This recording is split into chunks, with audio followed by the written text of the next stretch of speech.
Assalamualaikum, Football United. Ringan amatiran ala gue. Weekend ini hari Sabtu waktu Eropa, hari Sabtu siang jam setengah satu. Di Indonesia berarti petang ya. Manchester United akan melakoni derby Manchester menghadapi Manchester City. Laga ini menurut gue akan menjadi ujian, laga besar, laga sulit, terutama untuk Manchester United dan juga Erik ten Hag selepas apa yang Manchester United raih, terutama setelah Piala Dunia, mampu meraih kemenangan secara beruntun. Bahkan kalau ditarik sebelumnya, setelah Manchester United kalah telak di Etihad, setelah itu menurut gua performa Manchester United diikuti juga hasil dari Manchester United ini menunjukkan peningkatan. Ini merupakan head to head ya, pertandingan antara Manchester United menghadapi Manchester City di dua pertandingan terakhir. Keduanya berlangsung di Etihad kebetulan ya. Manchester United ini kalah telak. Musim ini 6-3, musim lalu 4-1. Di tahun 2021 Manchester United sempat menang di Etihad dengan skor 0-2. Dan terakhir kali Manchester United menang di Old Trafford itu di tahun 2020, menang dengan skor 2-0. Sebelumnya pertandingan di kandang Manchester City, Manchester United menang dengan skor 0-1. Ketika video ini gue bikin, di sebelah sana itu sedang ada Carabao antara Southampton menghadapi Manchester City di babak pertama. Southampton unggul 2-0. Jadi pertandingannya tidak gue ikuti. Di 5 pertandingan terakhir Manchester City dan juga Manchester United menyapu bersih, menang semuanya. Sementara Manchester City sebelum menghadapi Southampton, dimana sekali lagi itu di layar 2-0 babak pertama, Southampton unggul di St. Mary Stadium, perempat final Piala Carabao. Sebelumnya Manchester City ini menang telak menghadapi Chelsea 4-0. Sebelumnya lagi menang menghadapi Chelsea di Stamford Bridge dengan skor tipis 0-1. Di 5 pertandingan terakhir sebelum menghadapi Southampton, sekali lagi ya, ini ya tidak terkalahkan. Hanya meraih satu seri ketika ditahan imbang Everton, dimana pada saat itu sebenarnya Manchester City tampil dominan, banyak peluang, banyak momentum, tapi seret gol. Bahkan Everton mampu memanfaatkan peluang yang mereka punyai, walaupun hanya secuil menurut gua karena 2 shot saja ya, tapi mereka mampu mengkonversi salah satunya menjadi gol. Ketika menghadapi Everton, ini merupakan formasi yang diturunkan oleh Pep Guardiola, memakai formasi 4-3-3. Ujung tombak terbaiknya Erling Haaland ini dimainkan dan mencetak 1 gol di pertandingan tersebut. Tapi yang menarik, ketika menghadapi Chelsea di Stamford Bridge, polanya berbeda. Pada saat itu menggunakan 3-2-4-1. 3 back diperagakan oleh Manchester City, dipakai oleh Pep Guardiola. Ketika menang telak menghadapi Chelsea 4-0, Pep menurunkan formasi yang berbeda lagi nih, 4-3-3. Maksud gue apa? Maksud gue ketika nanti menghadapi Manchester United, bisa jadi Pep juga akan menurunkan formasi yang berbeda lagi. Cuman menurut gue ringan amatiran bisa jadi 4-3-3 lagi ya, melihat cukup sering Pep Guardiola ini menurunkan 4-3-3, bisa jadi. Ketika Manchester United menghadapi Manchester City di laga pertama di Etihad ya, formasi yang diturunkan adalah 4-3-3. Erling Haaland hat-trick, Phil Foden juga hat-trick. Nah, yang menarik ketika pertandingan tersebut, ini merupakan posisi rata-rata dari Manchester City. Bisa dilihat ya, 4 pemain itu cukup cukup ofensif. Foden ada di sana, De Bruyne, lalu juga Haaland, pun juga seorang Jack Grealish. 4 pemain dan juga gelandang maupun juga defendernya itu juga cukup aktif naik ya, dimana pemain nomor Joao Cancelo itu nomor 7 dan juga Ilkay Gundogan serta Bernardo Silva megang betul di lini tengah. Bahkan Cancelo yang lebih ke tengah ini menyisakan ruangan sebenarnya di sisi sebelah kiri dari Manchester City. Namun Manchester United tidak berhasil untuk mengeksplorasi lini tersebut. Sementara Manchester United ini formasi yang dipakai ketika menghadapi Manchester City di Etihad. Ada Jadon Sancho, di mana saat ini absen ya. Lalu Scott McTominay dipakai pada saat itu dimainkan, sementara Casemiro masih duduk di bangku cadangan. Lalu juga Tyrell Malacia lebih dipercaya daripada Luke Shaw. Pada saat itu memang Tyrell Malacia di beberapa pertandingan sebelumnya tampil cukup bagus, tapi ketika menghadapi Manchester City memang nggak maksimal. Pun juga lining up-nya di depan yaitu adalah seorang Jadon Sancho, dan bisa dilihat rating dari SofaScore ini cukup banyak pemain dari Manchester United ya yang nilainya merah. Ini merupakan posisi rata-rata dari Manchester United pada saat itu. Bisa dilihat di sebelah kiri bagaimana jarak antara Tyrell Malacia dan Jadon Sancho cukup jauh.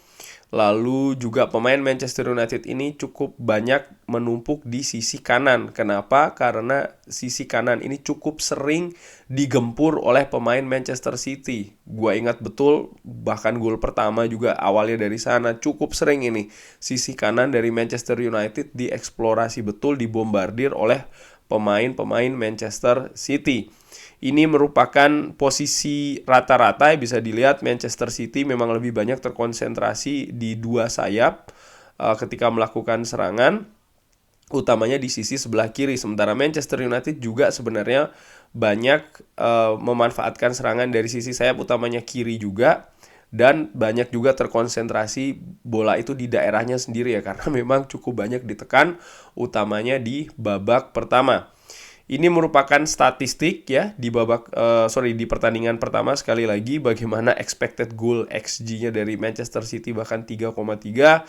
Ball possession mereka unggul, total shots mereka unggul. Secara statistik ini hampir di semua elemen. Yang menarik yaitu adalah itu yang gue lingkarin, bagaimana passing akurasi, long ball dan juga crossing. Manchester City lebih unggul daripada Manchester United, dan menurut gue ini merupakan poin penting di pertandingan nanti di Old Trafford, di mana Manchester United harus lebih bisa akurat lagi, nggak cuma asal-asalan ketika melakukan long ball maupun juga crossing. Coba bayangin, crossing itu 0% Manchester United di putaran pertama. Lalu yang penting juga adalah duels. Manchester City cukup dominan memenangkan duel ini, menurut gue juga harus diperbaiki di pertandingan nanti di Old Trafford ya. Bagaimana pemain-pemain Manchester United, utamanya pemain belakang maupun juga pemain tengah, harus bisa lebih memenangkan duel dan juga interception, dimana ketika itu di Etihad pemain Manchester City sekali lagi lebih unggul di sisi ini. Dan menurut gue ini ada kaitannya tentu saja dengan kerja keras, intensitas, dan juga determinasi dari para pemain di atas lapangan. Sampai dengan sejauh ini merupakan pemain-pemain yang menurut gue berbahaya dari pemain Manchester City. Tentu saja setelah Piala Dunia ada beberapa pemain, contohnya Kevin De Bruyne, menurut gue memang agak sedikit menurun. Tapi secara total bisa dilihat dia termasuk 3 besar ya, pemain paling banyak pemain Manchester City yang mencetak gol. Erling Haaland tentu saja memimpin secara telak 21 gol. Lalu ada Phil Foden, expected goalnya pun juga 3 pemain ini yang cukup tinggi dari sisi Manchester City, Haaland, Foden, dan juga De Bruyne. Sekali lagi ini harus diwaspadai. Haaland di depan, Foden di sayap, Kevin De Bruyne di sisi tengah. Sementara Manchester United sendiri, 3 pemain inilah menurut gua yang punya peran atau elemen yang penting di pertandingan nanti, yaitu adalah Bruno Fernandes, Casemiro. Bruno Fernandes sisi kreativitas, Casemiro menurut gue sisi balance ya di lapangan tengah, dan juga Luke Shaw, di mana Luke Shaw di pertandingan pertama tidak turun dari awal ya, Tapi di beberapa pertandingan terakhir, Luke Shaw ini penampilannya jauh lebih bagus dibanding awal-awal pertandingan Liga dulu bersama dengan Manchester United. Dan dari sisi gol tentu saja Marcus Rashford bagaimana performanya setelah Piala Dunia ini menjadi mesin gol dan sampai sejauh ini belum bisa berhenti mencetak gol. Dari SofaScore, menurut gua 3 pemain yang akan memegang peranan penting sekali lagi di pertandingan nanti bagi Manchester United menghadapi Manchester City, yaitu adalah Bruno Fernandes, Casemiro, dan juga Marcus Rashford. Memang ada pemain-pemain yang punya peran yang bisa jadi krusial juga ya, contoh Lisandro Martinez maupun juga Rafael Varane. Tapi gue melihat bagaimana Manchester City ini kalau bisa diimbangi atau bahkan diungguli di lini tengah ya, tentu saja nih lininya Casemiro dan juga Bruno Fernandes, maka tekanan-tekanan dari para pemain Manchester City baik itu pemain tengah maupun juga pemain depan utamanya ini bisa dikurangi, jadi bisa dihambat dari tengah. Ini maksud gue kenapa gue menilai Bruno Fernandes, Casemiro, dan tentu juga Marcus Rashford. Bagaimana Manchester United ini kan butuh mencetak gol, butuh ketajaman di lini depan. Dan menurut gue inilah peran dari Marcus Rashford yang sedang on fire selepas Piala Dunia. Nah, berbicara tentang perkiraan formasi, ada pengharapan dan juga perkiraan. Gue pikir gue jadikan satu saja, ini di harapan gue langsung. Formasi tetap 4-2-3-1 David De Gea. Di tengah, back tengah maksud gue Rafael Varane dan juga Lisandro Martinez. Di back kiri Luke Shaw, back kanan Wan-Bissaka. Ini mungkin berbeda dengan Sobat Football United ya. Kenapa? Nomor 1 gue belum tahu soal kebugaran Diogo Dalot. Nomor 2 gue melihat bagaimana Diogo Dalot ketika menghadapi tekanan-tekanan dari para pemain Manchester City di putaran pertama ya, nampak kewalahan. Dan gue melihat Aaron Wan-Bissaka selepas Piala Dunia ya, selepas jeda di mana dia sempat dimainkan kalau tidak salah 3 pertandingan secara berurutan tampil sebagai starter, cukup bagus menurut gue. Bahkan dalam sisi bertahannya ini seperti kembali lagi Aaron Wan-Bissaka yang dulu dengan tackling yang akurat ya kan, lalu bagaimana kokoh dan juga solid di lini belakang. Menurut gue Wan-Bissaka bisa dimainkan di sana ya untuk menghambat atau ya memberikan perlawanan yang berbeda, utamanya dari sisi kanan Manchester United ataupun lini kiri dari Manchester City dari pertahanan menurut gua. Di pivot ini mungkin juga berbeda, biasanya Casemiro dan Eriksen. Kalau gua harapkan Casemiro justru dipasangkan dengan Fred. Kenapa? Gua melihat lini tengah dari Manchester City ini penting.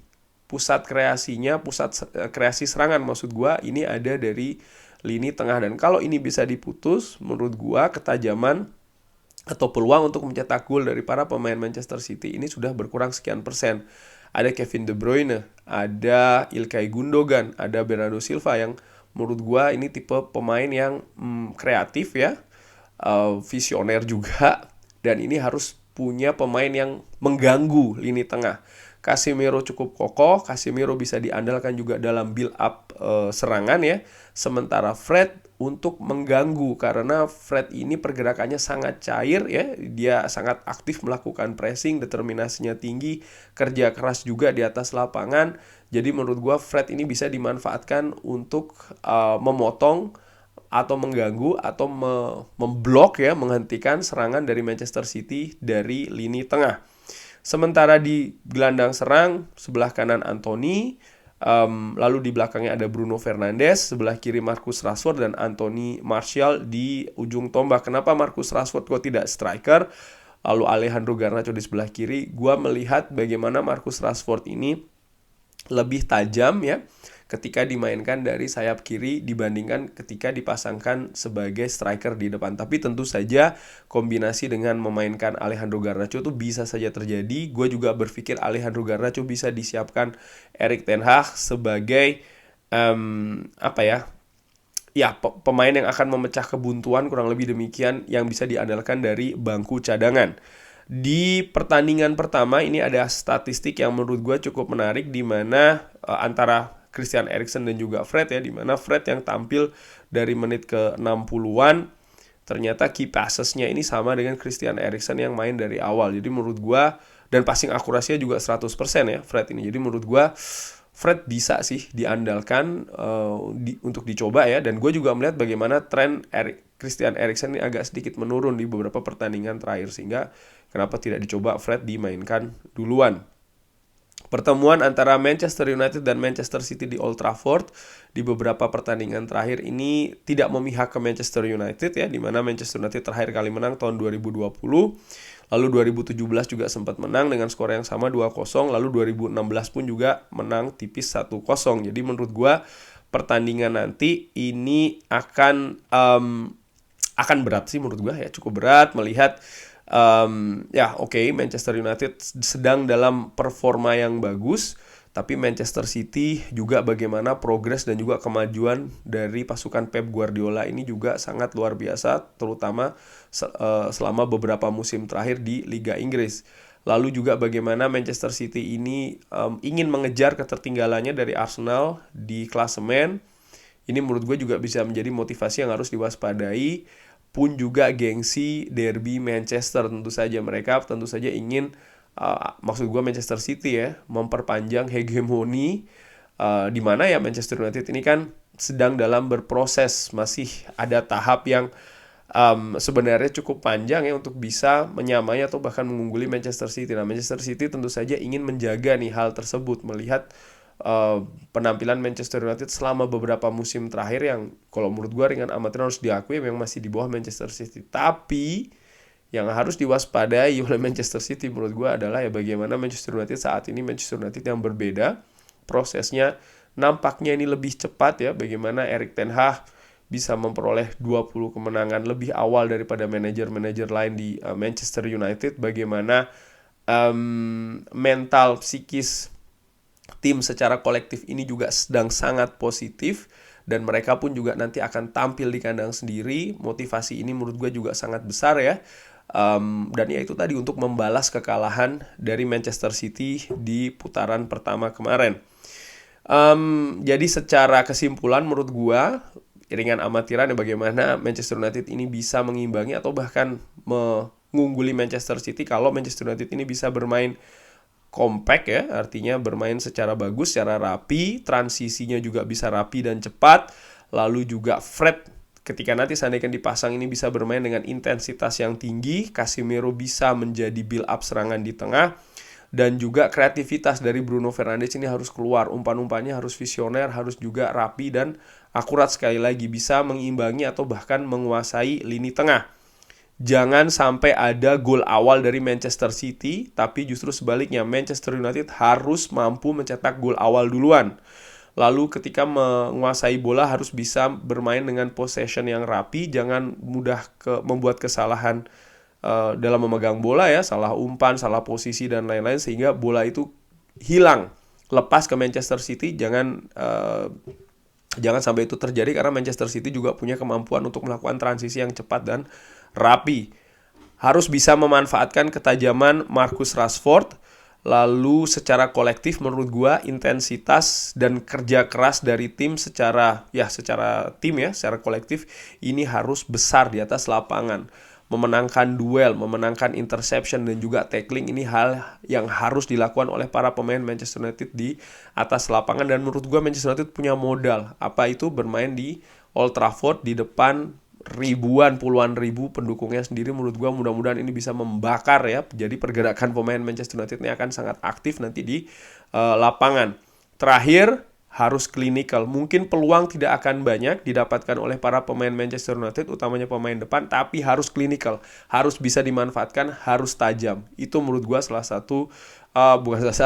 beberapa kunci, beberapa poin ringan amatiran ala gua yang harus dilakukan oleh Manchester United ketika menghadapi Manchester City nanti. Dan perkiraan skor ringan amatiran gua harapkan Manchester United bisa mengalahkan Manchester City, mudah-mudahan dengan skor 2-0. Bagaimana menurut Sobat Football United? Siapa yang ditampilkan? Tebak-tebakan skor, perkiraan skor, kira-kira siapa yang menang, skornya berapa? Drop di kolom komen. Terima kasih sudah menyaksikan. Jangan lupa like, subscribe. Wassalamualaikum warahmatullahi wabarakatuh. Glory, glory Manchester United.